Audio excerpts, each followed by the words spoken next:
नमस्कार मेरे प्यारे भाइयों बहनों और बच्चों। आप लोग तो जानते हैं कि जब भक्त का मन अपने इष्ट के चरणों में लग जाता है तो उसका मन कहीं दूसरी जगह नहीं लगता। यह बात सत्य है। इसे इस प्रकार समझना चाहिए कि जो देव ऋषि थे वे हमेशा नारायण नारायण जपते रहते थे। क्यों?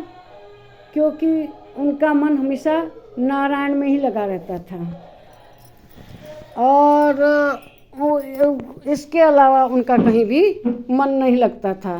किसका? देव ऋषि नारायण का।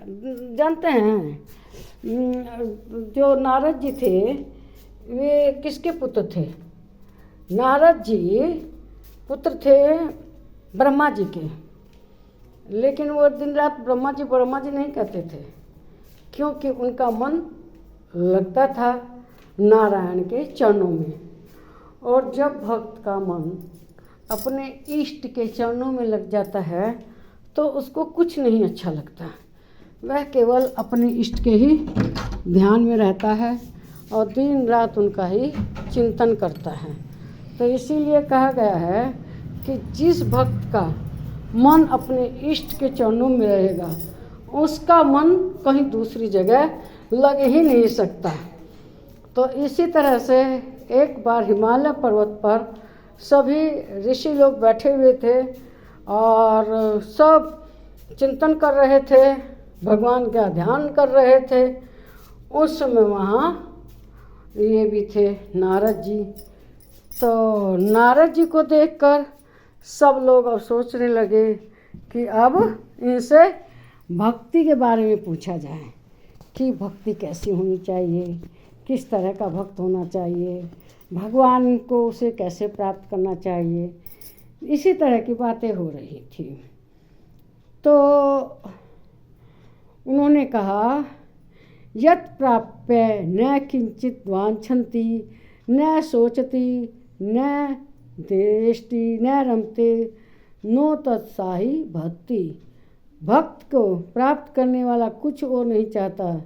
भक्ति को प्राप्त करने वाला क्या चाहता है? वह उसके अलावा कुछ सोचता भी नहीं, न किसी से द्वेष करता, न उसका कहीं दूसरी जगह मन लगता। विषय भोगों के लिए वह उत्साही नहीं होता। उसे विषय नहीं चाहिए, वस्तुएं नहीं चाहिए, उन्हें भोगने के लिए उसका मन नहीं रहता।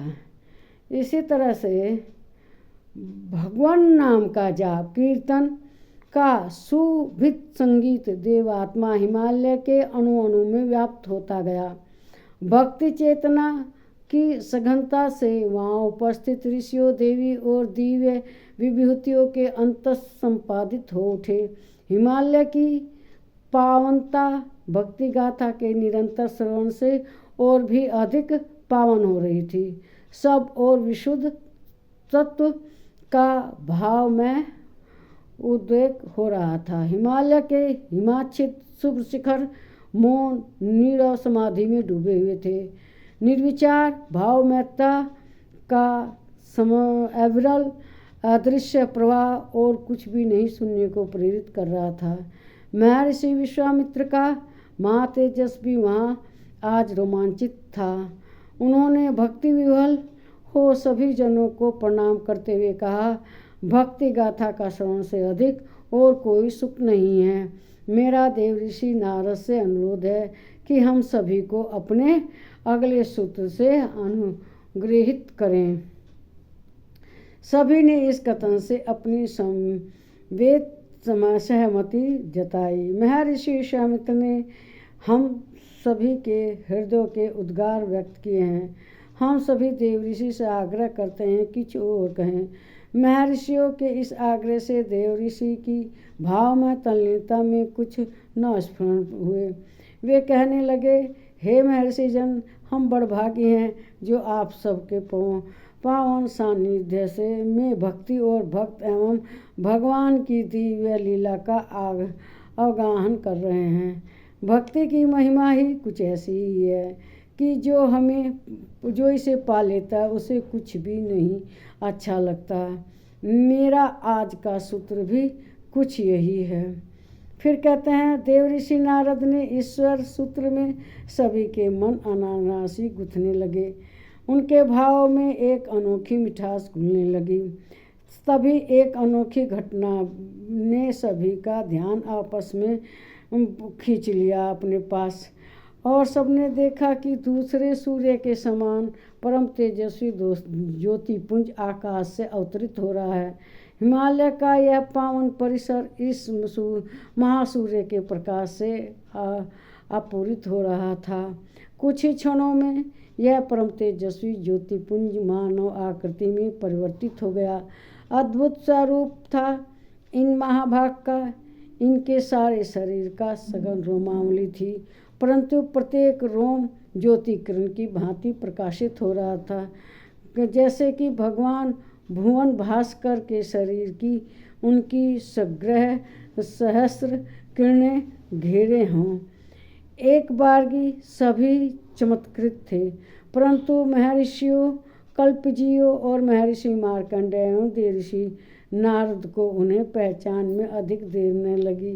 वे शिव स्वरूप भगवान भोलेनाथ एवं माता जगदम्बा देवी के पुत्र महर्षि लोमेश थे।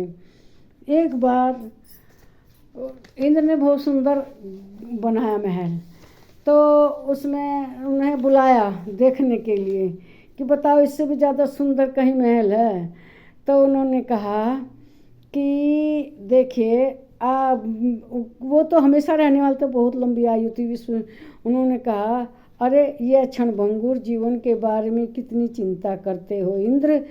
फिर मेरा योग क्षेम तो प्रभु स्वयं करते हैं। जब से मुझे उनकी शक्ति का स्वाद मिला है, तब से मेरा मन न तो कुछ चाहता है न सोचता। उन्होंने महल दिखाने के लिए बुलाया था लोमेश को, जो कि पार्वती और शिव जी के पुत्र थे।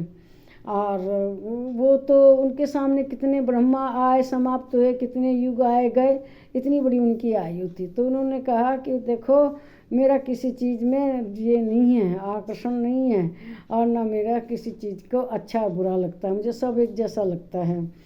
तो उन्होंने कहा, न तो मेरा मन कहीं रमता है, न किसी से द्वेष करता है, और ना कुछ सोचता हूँ, ना कुछ चाहता हूँ, ना किसी से कोई द्वेष करता हूँ। इन विषय भोगों में उनका उत्साह ही कहाँ। नारद की बातों को सभी अनुभव कर रहे थे। नारद जी बता रहे थे उनके बारे में कि इंद्र उनको ले गए अपना महल दिखाने के लिए, जिसके से खुद विश्वकर्मा भगवान ने बनाया था। उन्होंने कहा, मुझे कुछ अच्छा नहीं लगता, मैं किसी से द्वेष नहीं करता, ना मैं कुछ चाहता हूँ। तो फिर कहते हैं कि महर्षि सचमुच ही सूत्र के साकार स्वरूप, जबकि स्वयं महर्षि के ओठों पर मंद हास्य था और वे केवल मुस्कुरा रहे थे। तो इस वीडियो को लाइक सब्सक्राइब कीजिए। नमस्कार मेरे प्यारे भाइयों बहनों और बच्चों।